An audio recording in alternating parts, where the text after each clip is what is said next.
Hey friends, welcome back to the Texas Values Report. Special segment today. It's the March for Life in Washington, D.C. There'll be a lot of activities reflecting on, if you will, the date that Roe versus Wade was decided. We know now it's been overturned, but the significance of this pro-life day has not changed all that much. Great opportunity. It's sort of on your schedule every year towards the end of January. But the March for Life is one of the biggest events in D.C. as far as a march every year.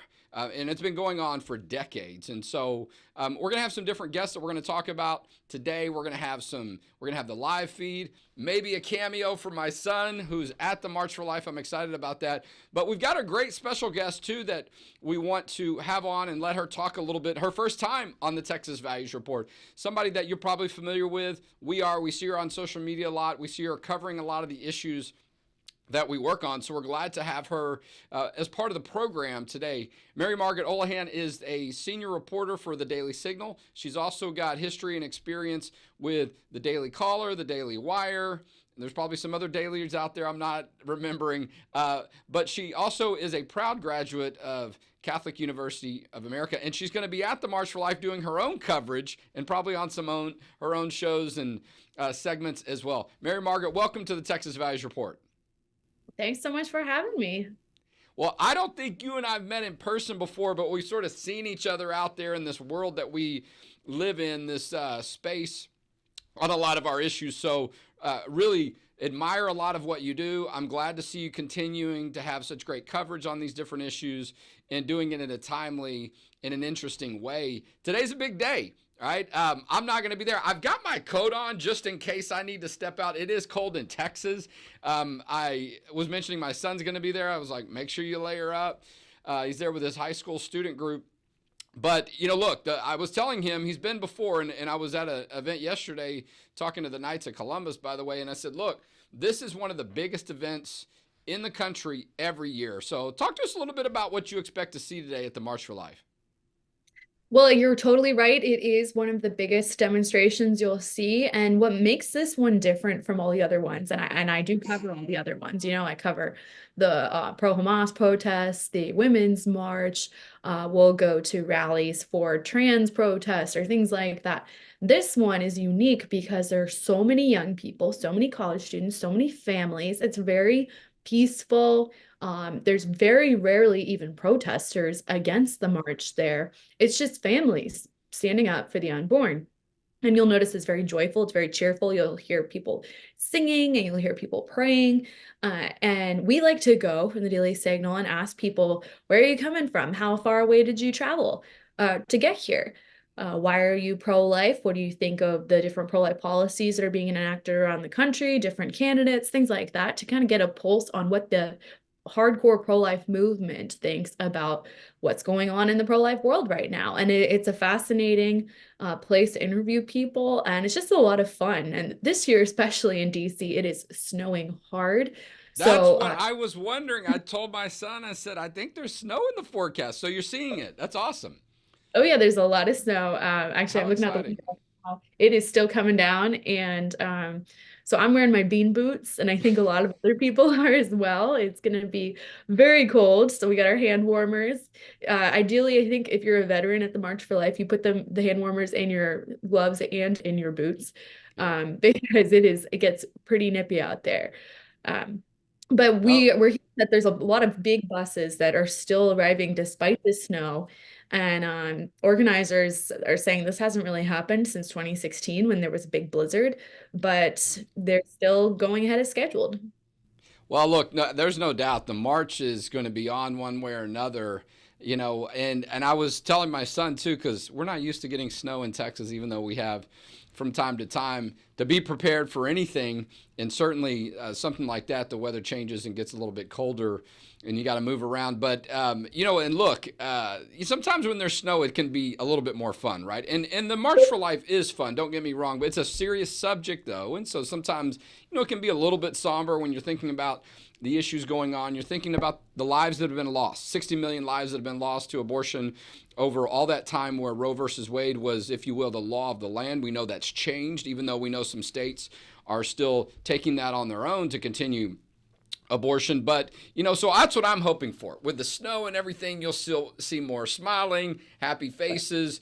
And look, there are some things to be encouraged about in the pro-life movement. Texas is one of many states where babies are protected through all stages. We know the heartbeat law started some of that in our own state.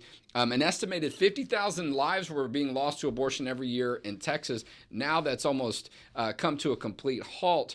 And so I do think there's some things to be encouraged about as we move forward. And it's sort of settled in that Roe versus Wade is no longer the law of land. We still got to work these things out into different states. And it's something interesting about the young people, too, almost being in touch with that a little bit more because of their youth and being, I think, many times a little bit more compassionate or sensitive to babies. I don't know what it is. But I know I experienced that when I was there. And so I'm hoping to see a lot more of those, joyful demonstrations, if you will. Right. No, I think we will. And you're absolutely right. There are so many young people who come to this demonstration who are so pro-life, and you're seeing that across the spectrum and hearing from young people who are saying that they believe in standing up for the unborn. I'll be excited to see more polling on that this year and hear more about Gen Z attitudes towards abortion.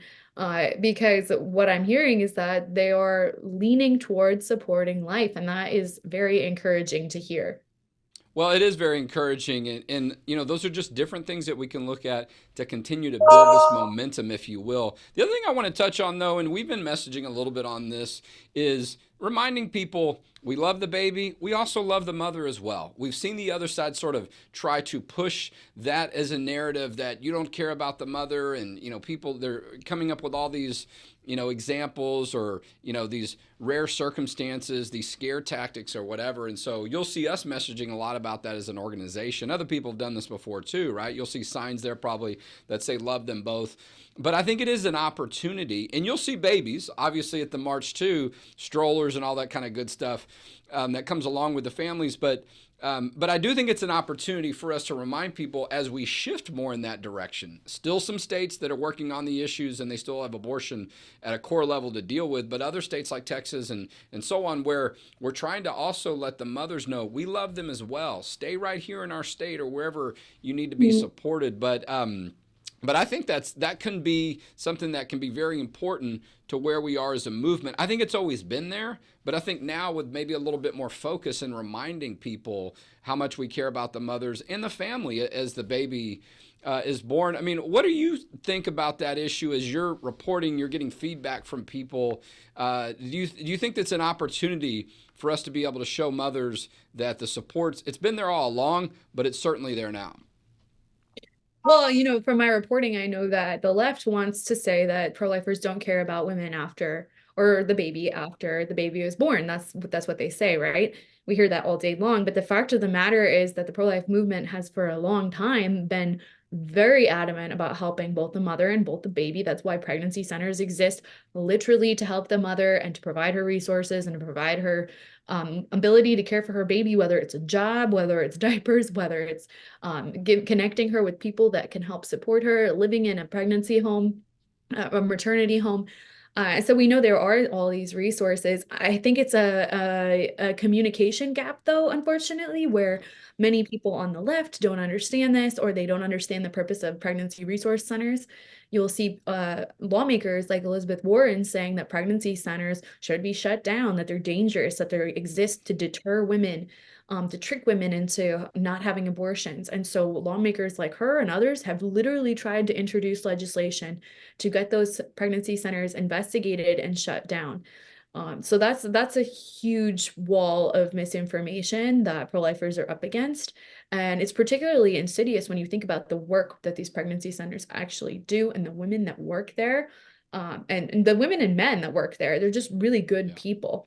No, They've you're also right.